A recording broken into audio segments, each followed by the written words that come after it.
මගේ තාත්තා ඇඳේ ඉඳන් එයාගේ අතපය හතරම පන්න එයා රහසින් වගේ යාමට කතා කරලා ඒ කියන්නේ කතා කරනවා එයාව දවසක් ඇහැරුවා කවන්න ඇහැරත් දෙයා කියනවා මාව හුද්දන්න එපා මං නිින්දෙන් තමයි මගේ යාළුවා හම්බෙලා මං පොඩ්ඩක් ඇවිදින්නේ කියලා අතපය හතරම පන්න නෑ එයාගේ ඉතින් මට මිනිස්සු මට දුක කියලා මේ කියන්නේ මට මගේ ඉතිහාසයෙන් මගේ කඳුළු බින්දක් ආවොත් ඇරෙන්න මට nothing වේදනාව කියන එක මට වැඩක් නැහැ ඒ තරම් මං කට්ට ගෑවා මගේ තාත්තා ඇඳට වැටුණු හින්දා මේ ඉරණම අත්විය ඒ මගේ ඇහෙන් වැටුණු කඳුළු මගේ තටු බලන් විඳෙව්වා මං තනියෙන්ම දෛවයත් මාව වැට්ටුවා මං හිතගත්ත හැම පඩියෙන්ම වැස්සක් ලං වෙනකොට සැරසෙයි හැම කඩියෙක්ම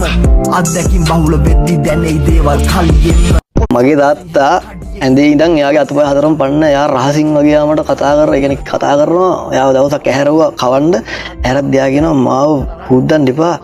මං නිින්දෙන් තමයි මගේ යාළුවා හම්බෙලා මං පොඩ්ඩක් ඇවිදින්නේ කියලා අතපය හතරම පන්න නෑ එයාගේ ඉතින් මට මිනිස්සු මට දුක කියලා මේ කියන්නේ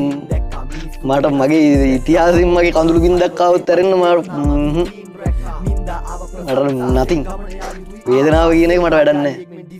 ඒ තරම් මං කට්ට ගෑවා මගේ තාත්තා ඇඳට වැටුණු හින්දා මේ ඉරණම අත්විය ඒ මගේ ඇහෙන් වැටුණු කඳුළු මගේ තටු බලන් විඳෙව්වා මං තනියෙන්ම දෛවයත් මාව වැට්ටුවා මං හිතගත්ත හැම පඩියෙන්ම වැස්සක් ලං වෙනකොට සැරසෙයි හැම කඩියෙක්ම අත්දැකීම් බහුල වෙද්දි දැනෙයි දේවල් කලියෙන්ම